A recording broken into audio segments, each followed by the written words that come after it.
Good morning, Karen and Dane. First, before we start, I'd like to acknowledge the traditional lands that we're very fortunate enough to be on today, the land of the Wadawurrung people, and pay my respects to their elders past, present and emerging, as well as acknowledging all Aboriginal people who have found their way to Ballarat and now call this place home. A lot of those who were forcibly removed from their families as part of the stolen generations, but now remain here to call Ballarat home. So for those who don't know me, I'm Aaron Clark. I'm a proud Muddy Bungalow cooker, the Nooka man, born and raised in Mildura, but now here in Ballarat. I'm the team leader for the Children and Youth Services here at BADAC, and I've got Dane Heap here with me. Hello. I'm Dane Heap. I'm a proud Gunditjmara woman. I've been working in BADAC now for just over 6 months. Quite enjoy it. And I'm on the youth team with Aaron and Nikki. And here we are. Here we are, the very first podcast for the Bungalow. And we thought we'd get in our CEO of BADAC, Karen Heap, to come in and be our very first guest. So thank you, Karen, for agreeing to come in. We do appreciate you giving up your time. I know it's pretty hard to catch you at times with how busy you are, but we do appreciate you making the effort to get down here and have a chat with us and hopefully share some insight to who you are and what you do with the rest of our community. So welcome, Karen. Welcome. Thank you. So I'm Karen Heap. I'm a proud Yorta Bungalow woman. As said, I'm the CEO of the Ballarat District Aboriginal Co-operative and going into my 20th year. 20 years. Yep. Long time. Very long. Yes, no, that's great. So we'll just try and have a chat and just see how we go. But can you tell us a little bit about who you are and your mob and where you come from, Karen? Okay, so I have probably a different background to a lot of people. I am obviously an Aboriginal woman, but I was born in New Zealand. My mum and dad moved to New Zealand prior to me being born, and I lived there for 19 years and came to Australia. So I was brought up in New Zealand and I learnt how to swing the poise and do the Maori dances. Oh, yeah. Yep. So don't ask me to do it now because I don't know. But yeah, so mum and dad moved over there, just to get a better life, I suppose. Australia was pretty hard back in the 60s and it was a mixed marriage, so that made it harder. So they decided to move to New Zealand, better opportunities, more jobs, that sort of stuff. So I spent most of my primary year age time on lighthouses around New Zealand. My father was a lighthouse keeper and my mother taught us school. Right. So we spent most of my primary school years in the lighthouse keeping services, and then Dad joined the Weather Bureau and became a weatherman. And we went to the Chatham Islands. So I spent the later years of primary school there. Yeah. So we actually went to go to school then. Oh, nice. Yeah, it's awesome. Good. So I've had a variety of life, like there was nothing to be eating crayfish and powers, and we call them abalone here, but all the time, it's just different world. Yeah. Yeah, cool. So I came back to Australia when I was 19, got married in New Zealand, went to Sydney and started my life in Australia in Sydney. My uncle was in Sydney, so we stayed with him for a while. And I went and worked in a chemist. I worked in a chemist when I was in New Zealand, so that's what I knew. Yep. So spent a while there, and then Mum and Dad decided to come over for a holiday, and decided to come back to Australia. So Mum and Dad, that was the day of the Springboks, South African football. Oh, yeah. I said, what's Yeah. Springboks? Rugby. Yeah. Rugby union. So the Springbok was the South African team, and of course in those days there was apartheid in South Africa, so it was basically a white team. Mum and Dad decided to protest in New Zealand where we lived, which was Greymouth, which is probably about maybe 10,000 people. So after that it was a bit hard for them to live there, and they decided to come back to Australia. So and landed in pretty Ballarat. So I was living in Sydney, so I decided to come down to Ballarat. Mum started working at the Co-op in the early 1980s, and then I started working for the Co-op in about 82. Oh, nice. Yeah, I was the secretary. Oh, really? Yeah, cool. Wasn't very good. You must have done something wrong, Karen, to be where you are now. They sent me to TAFE to learn to speed type, which I couldn't do. Still can't. Found a bigger and better job. Yeah, I spent a few years at the Co-op back then, and then we were in Eyre Street or Eyre Street, however you like to say that. And then I went into the public service, so I got a job in what was called then the Department of Aboriginal Affairs. So I worked there for a while, came out of there and went in as a career educator, and spent a few years doing that here in Ballarat. And then I got a job in the CES, which is the Commonwealth Employment Service, and spent 10 years in that. I was moved to Mildura. Yep. Old stomping area. Yep. I was moved there because Mum was then the administrator of the Co-op, and they felt that was a conflict of interest.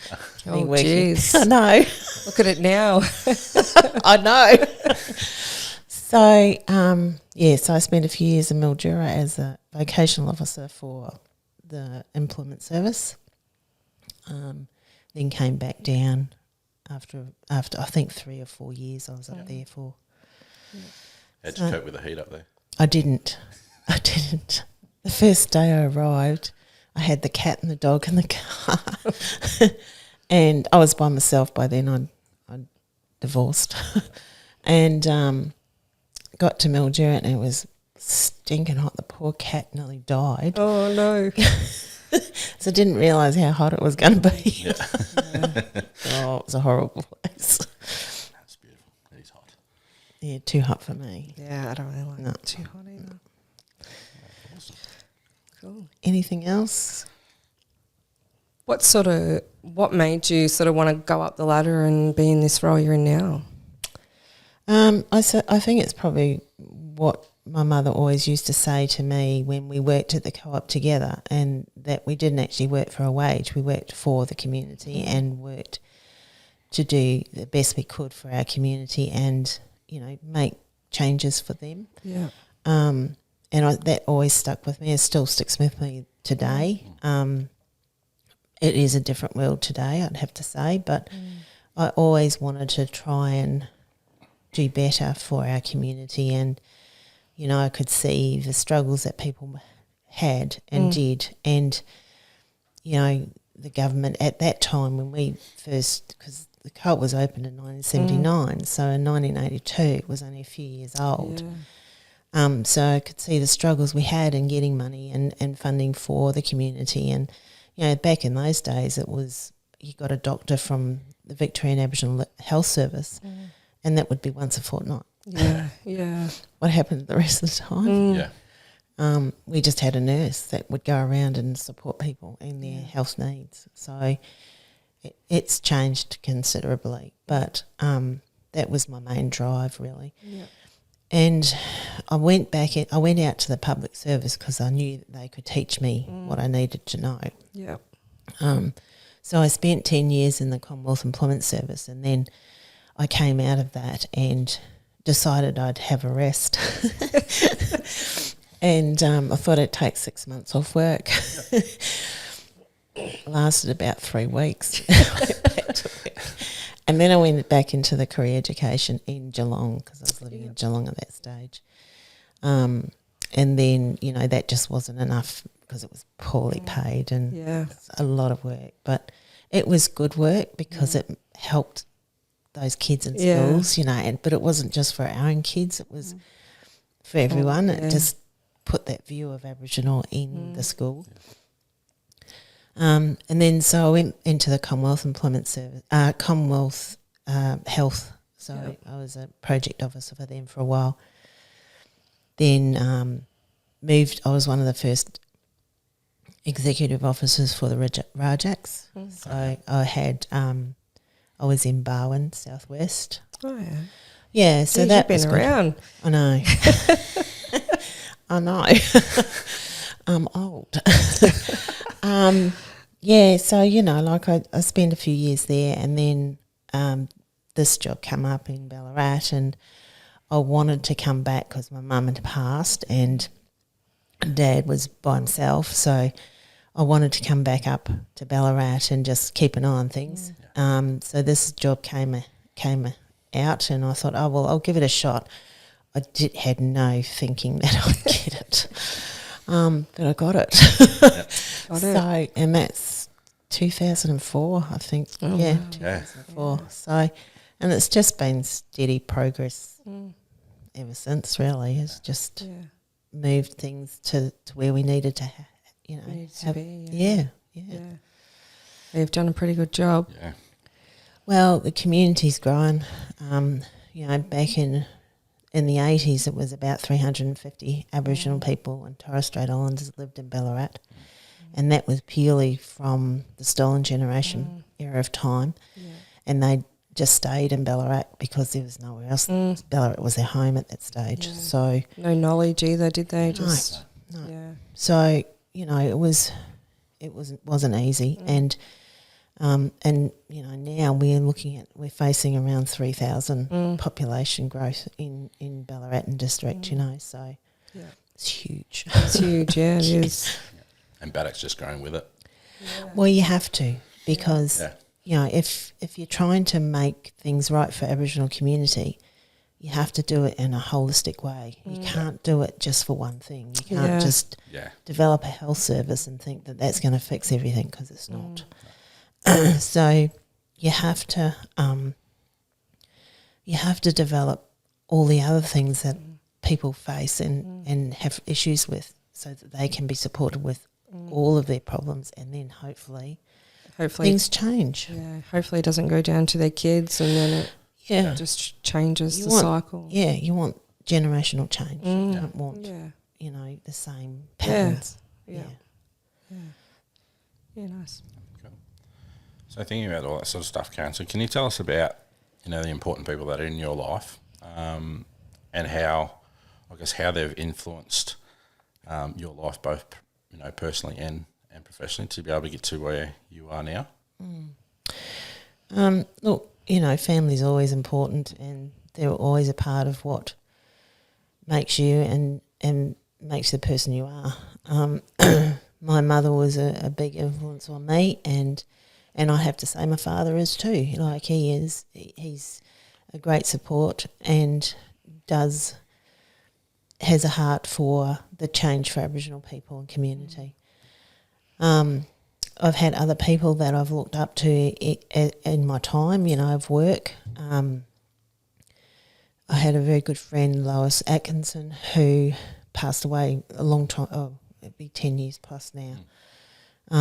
Who I worked with in the employment job, and she taught me a lot. Like, she, you know, because I was a kid then, I was young, and she taught me a lot. You know, like she you know, taught me how to present myself and do the things I needed to do, and have the push that I have, I suppose, to a certain degree. I've been very lucky with my family. I have a very supportive husband who supports me in this job completely, has done all the way through. We've been together 30 years this year. So he's been there, you know, supporting me. He looked after our son when I had to work, you know, so I couldn't have done it if I didn't have that support at home. You just can't, because you're away a lot and you need that base at home. Yeah. Support. You need that support, don't you? Yeah. But, you know, I look up to people like Ted Lovett. I look up to people like Andrew Jacomos. I look up to people like Larry Kanoa. You know, they're all been part of my influences in life, and they've all taught me something. Yeah. You know. So. Yeah, and I second that. And they're definitely people that I've had in my life for a very long time and who have played a part in who I am as a man, and particularly an Aboriginal man and the position I'm in now. So, you know, and then we see, you know, your son, Shu, you know, in the position he is in now and the work that he's done within not just the Ballarat community, but, you know, all over Victoria. So you've done something right, Karen. You know, obviously we appreciate everything you do for, you know, not just BADAC, but, you know, just for Aboriginal community in Victoria as a whole. You know, we're pretty lucky, you know, to do the jobs that we do with the kids. You know, we get to do all the fun stuff. Yep. And that's true, you know, like it's not easy work. No. In any shape or form. But the reality is you've got to have passion for it. Yeah. And you've got to have a need to do it, because it is hard work, and it's it can tear you apart at times. Yeah. You know, the things that happen in our community, the things that happen to our families can be really hard and hard to take. But for me, it's about making that change. It's about trying to make it better for our families and our kids, because they're our next generation. They're coming up through the ranks, and we need to be able to have strong people come up through the ranks. I think, you know, if nothing else, last year certainly taught us a big lesson. Yeah. And you know, the referendum was a hard pill to swallow, really. Yeah. For all of us, and we need to get better, and we need to be strong and out there doing what we need to do to support our community. I think too. I think for all of us, I suppose, is that we don't give up. We have our hard days. We have our good days, but we always get out of bed and we just keep pushing on, keep trying, keep making changes, big or small. And I think that's the thing for all of us we appreciate is no matter how small it is, it's still enough. Absolutely. And that's so true, Dane. That's unbelievable. You hit it right on the head there. We do keep getting up. We do keep going for it. Yeah. We are still a strong culture. Yes. Strong people. Yep. Yeah. You know, we've been here for 80,000 plus years for a reason. Yes. Yeah. And it doesn't matter what the population of Australia think. It doesn't matter. What matters is what we do as people in our community to make things right for our own people. Yeah. And then, you know, I suppose too, we've been reaching out to more places and non-Aboriginal places to be inclusive and show them how proud we are of our culture and sharing, and, you know, we want them to be a part of it. You know, obviously some things are mob personal, you know, we don't share everything, but I think we're doing better, and I think they're doing better as well, in some ways, just coming together and sharing and, being a community. I think a really good example is the kindergartens and the long day care centres that we have developed, Peridac, Barong and Yaluk Baron. I think that's the change. There's the change for our community, for the broader community. It's about instilling that culture that from babies through to kindergarten preps. Yeah. That's where it starts, and I think that's where we'll make the changes, and I think that's exciting for me. I really feel really happy about that, because I think that's a good start for I agree. kids. I used to work in a primary school for a long time, and you know, you have your gaps. You know, the kinders and childcares and stuff are amazing. Yep. You sort of get to primary schools and it's not as in place. Yep. And the struggle is all round. That's one of my passions, to get into primary schools and high schools and just show them that they can do things quite easily. That's my passion.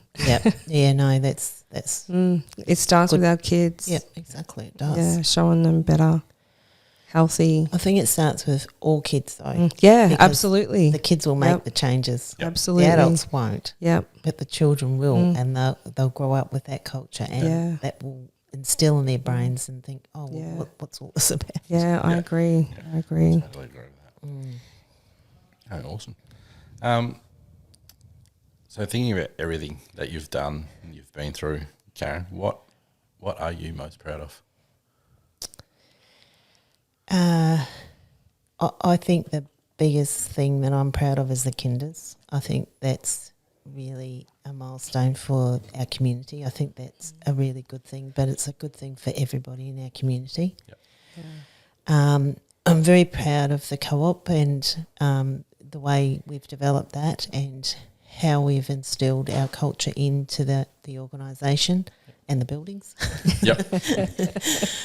I'm also very pleased that we've actually been able to get authorised in children in out-of-home care. I think that's really important, to do Aboriginal business in Aboriginal care for children is really important, and it will change what happens with children in out-of-home care. I think that will be a big difference for our community, and we will be able to do things better for our families than we have done through the mainstream system of child protection.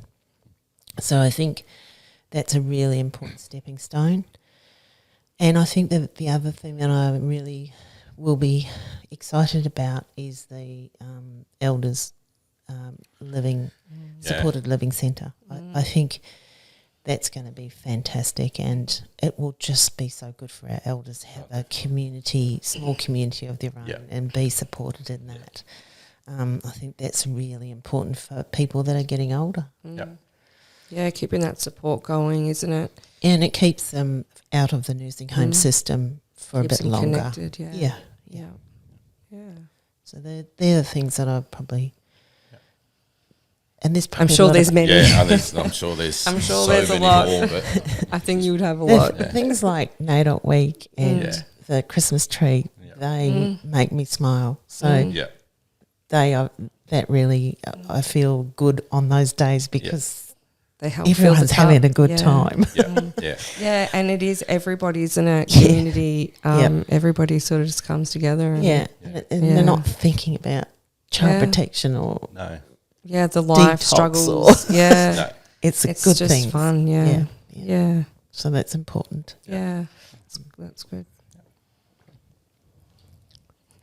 So I guess for generations listening to this years from now, so hopefully this stuff will be around for quite a while, is there any wisdom or any tips or tools that you would like to pass on to them?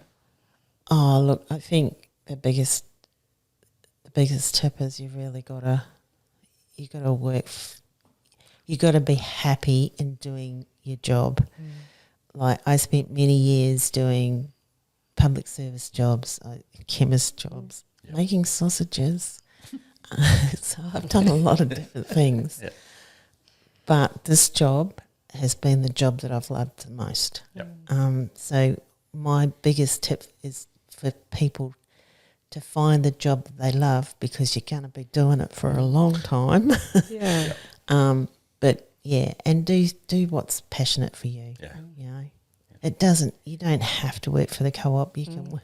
You know, there's lots of jobs these days that are just fantastic jobs. You know, I was going to be a herd tester when I left school.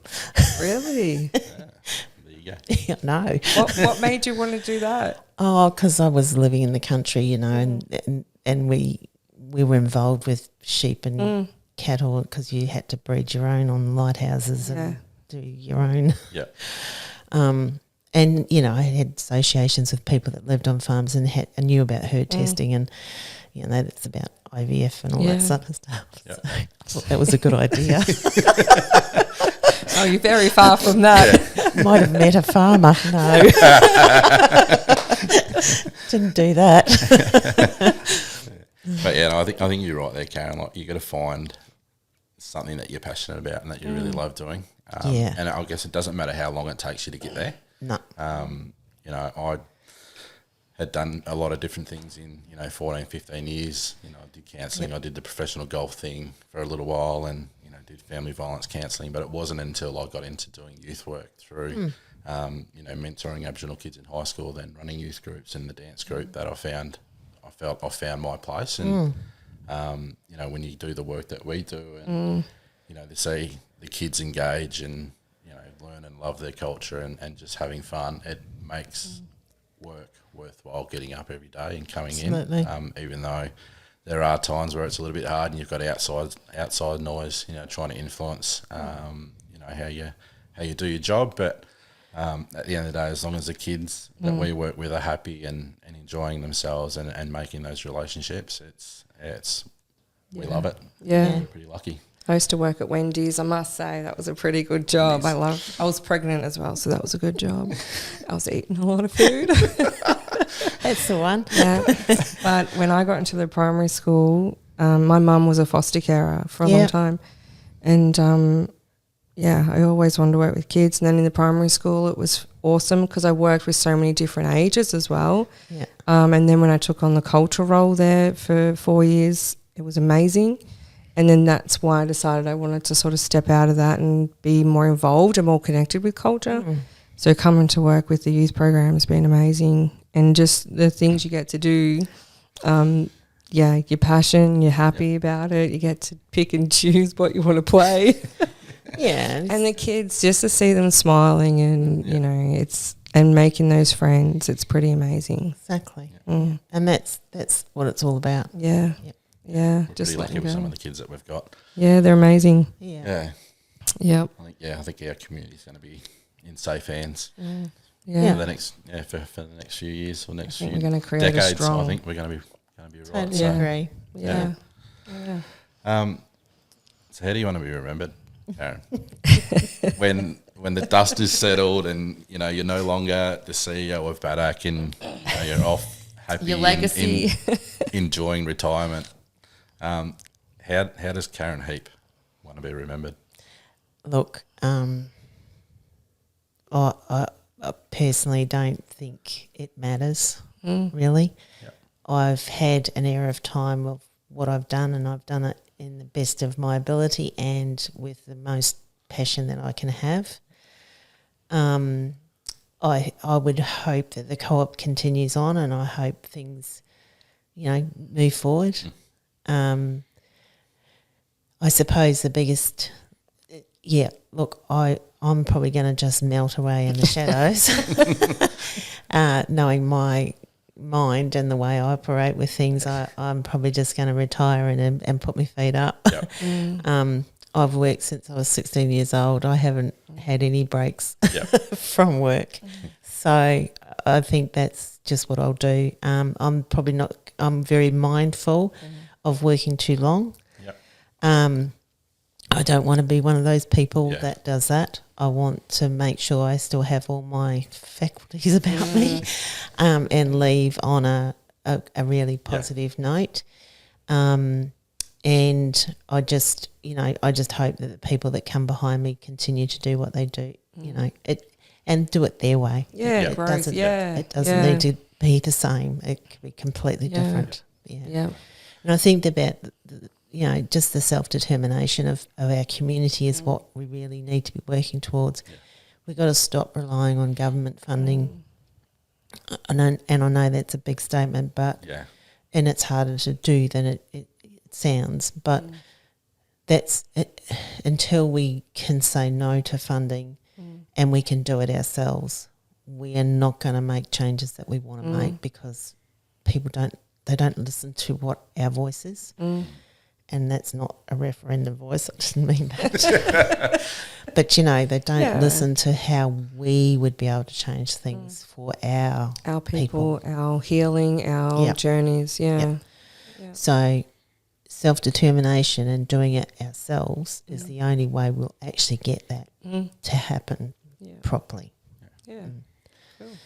But well, I think BADAC's going to be around for a very, very long time. You know, you think of the small little building heading High Street to, you know, almost taking over that Armstrong Market Street, Lydiard Street, Mayor Street block now, and then the building out here in Main Road, and then the 3 kinders and playgroups that we got. So, the things that you've done in your 20-year time, Karen, to get BADAC from where it was to where it is now, it's unbelievable, and you know, you've left a really, really big imprint on BADAC.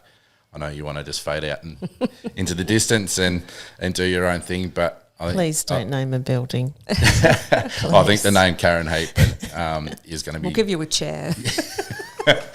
We'll give you a park bench in the garden. Thanks. that sounds good. Yeah. But no, I think the name Karen Heap is going to be embedded in BADAC forever. I think what we can appreciate is the change over time. It's not ever been a standstill. It's never just been set in one way. You know, sometimes you get people that their view is the only view and it stays that. So I think that we can acknowledge that you've grown with the time as well. You've you know, changed and learnt and continued on that journey. Definitely. I think that's what we can appreciate. And I think the other thing that needs to be said is that everyone in this community can get a service from our co-op. It's not driven by who you are or anything else. It's about you're an Aboriginal person, come in and you can get a service. Yeah. Because there's no... I've really worked hard to try and make sure there's no segregation of families or any of that sort of stuff. Yeah, not who you know and what you know. Exactly. It's just who you are. And just come in. Yeah. So. Yeah, cool.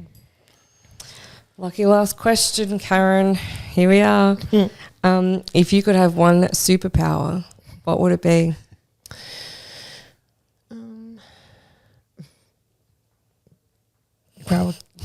Grow a money tree. That'd be nice in at retirement, the back of the co-op. yeah. No, I really, I'm not sure about that. Look, you know, you sort of, I like to think of these people, these models that go straight down the model and say, oh, world peace, you know. But I don't know if that's ever going to happen. Look, the biggest thing I'd really hope for is equality and you know, justice for our communities. That's what, and recognition. Just face up to the fact that we are the first peoples of this country, and you know that we exist. At this stage, they don't want to even face that. So, I would really, my superpower would be an Aboriginal politician, Prime Minister. Yeah, right. That'll be it. That'll be it. You would be a good one. Sure, that'll happen. Yeah, that'll happen. It will. It will. Definitely. It'll happen. Yep. Yeah, cool. That's awesome. All right. Well, thank you, Karen. No worries. Very much. It's been nice to sit down and just have a yarn with it you wasn't and as bad as I thought it was going to be. and find out a little bit more about, you know, who you are and you know, a lot of the stuff you spoke about with, you know, your upbringing over in New Zealand, and you know, I didn't even know that you were in Mildura there for a little bit, which is where I was born and raised. Did all my schooling in my family years, so yeah, we do appreciate. I was probably there when you were a child. You probably was. Probably saw me run around getting into a little bit of trouble around the co-op there. Probably but yelling at him. Yeah, probably. But no, we do appreciate it, Karen. No worries, like I said at the start, you. I know you're a very, very busy woman. But yeah, we appreciate everything that you do for BADAC and our community, and yeah, we look forward to seeing what's next for BADAC. Yeah. Thank you. Thanks for Not coming too in. much. No, It's, thank you. Close to retirement. No, thank you, Karen. Thank you. Thank you very much. Thanks, guys. Thanks.